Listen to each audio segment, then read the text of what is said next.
My travels, Ibn Battuta. The first city I visited on my trip of the east coast of Africa was Zela. Zela had goods such as ivory, gold, and meher, and it flourished in trade. However, its ports were quite small, and it was quite difficult to navigate their waters, as their sea was quite rough surrounding it. Their land was unfertile for planting anything, since it was desertified.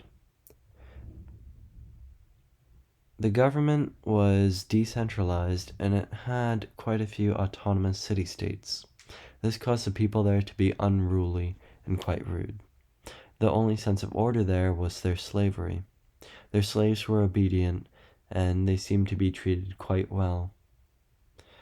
The ships that were there were quite small due to their underdeveloped ports. Zela was a Muslim city, and it was Muslim due to its trade with the Arabian Peninsula. This caused a decent population of theirs to be Muslim, and due to their influence from Arabia, they built mosques, houses, and their designs were similar to Egyptian houses. However, in my opinion, these were the dirtiest, most desolate, and smelliest town in the world, and it was disgusting being there. Zela had marketplaces that were large, and this must be how they made quite a bit of money.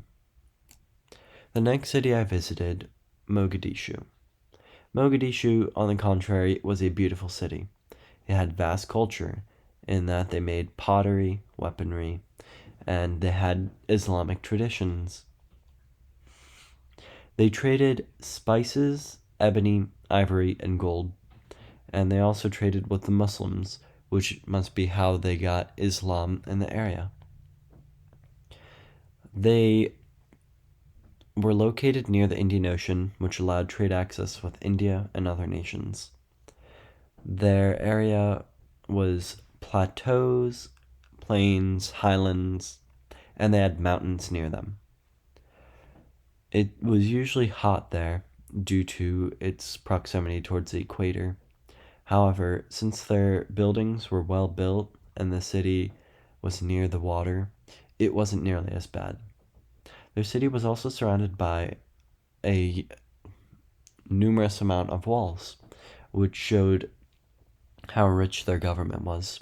This was most likely due to their sultanate controlling their gold supply. Due to this, they were able to coin their own currency. Their social system was made up of different clans and caste system. The caste system had each clan ranked from highest to lowest. The higher castes would have better jobs, while the lower castes would have lower jobs and potentially even be slaves. Mogadishu traded and had slaves, which was normal for the area. They had many mosques, and along with their beautiful buildings, their mosques were also gorgeous. The ships they used to trade seemed quite small. They were doughs. These ships allowed them to get to India. However, due to their build of not having a deck and only being a few planks put together, their ports were also underdeveloped for the time. They traded ivory, gold, and wax for India's spices and fabric. The people that lived in Mogadishu were Somalian, and this Somalian race became mixed with other races such as the Arabs and other Muslims and some Indians. After visiting Mogadishu, I visited the city of Zanzibar. Zanzibar was an island nation, and they traded quite a bit due to this. They started the nickname Spice Islands because they had lots of spices that they traded from India. They traded along with India with Arabia and Iran. Trading with Arabia allowed them to have Islam in their area, which must be why 98% of their population practiced Islam. They traded tusks, spices, cloves, rice, coconuts, and they also traded slaves. And the government there was Portuguese and then Arabian. Due to their Arabian heritage, they had many mosques there, and they had quite the mixture of people. They had people from Arabian nations, Persia, India, and they also had some European people there too. This area was the center of the spice trade, and it allowed the city of Zanzibar to flourish. The next city I visited was Mombasa. Mombasa wasn't the most beautiful city, however, they did well as they were a plantation. They used their slaves to help farm on their plantation, and they were able to plant bananas, lemons, other fruit because of their flat topography. It was a city that was on an island, however, it extended inwards, which is why it was able to have a nice flat land for planting bananas and lemons. This area was also trading with India, Arabia, and other Middle Eastern nations. This allowed for its influence of Islam. That's why most of the people here were Islamic. Their mosques and other buildings were mainly built out of coral, which was due to their abundance of coral within the area.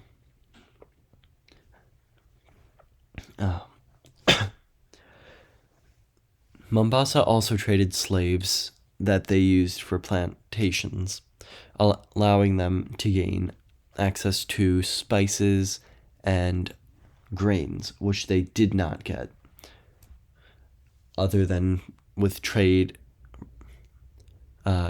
with other nations, such as India or other city-states.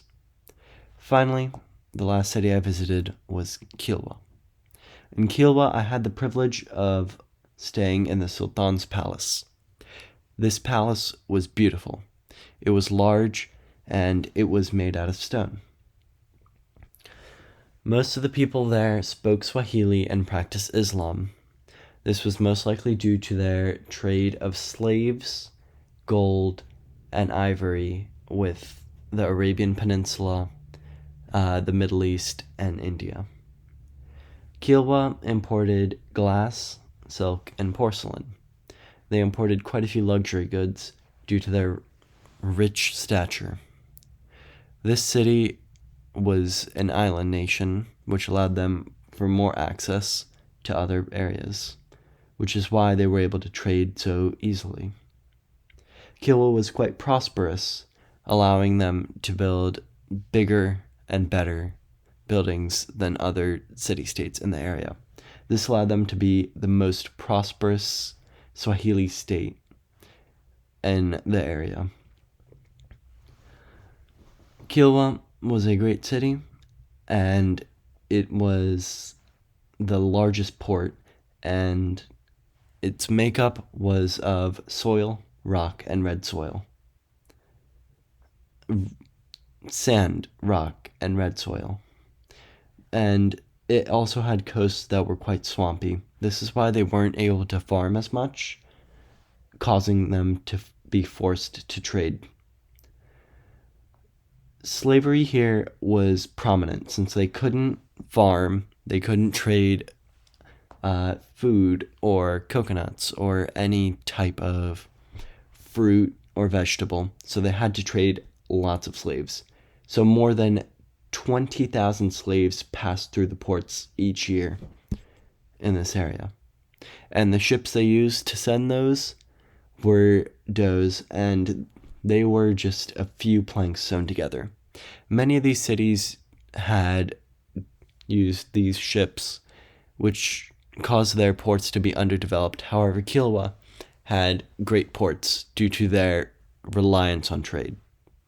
My journey throughout the East African coast was pleasant, but it also had negative areas and times during the trip, such as when I went to areas that were underdeveloped. These cities were quite developed, allowing me to gain a further knowledge of how these people functioned and how they were able to develop so much.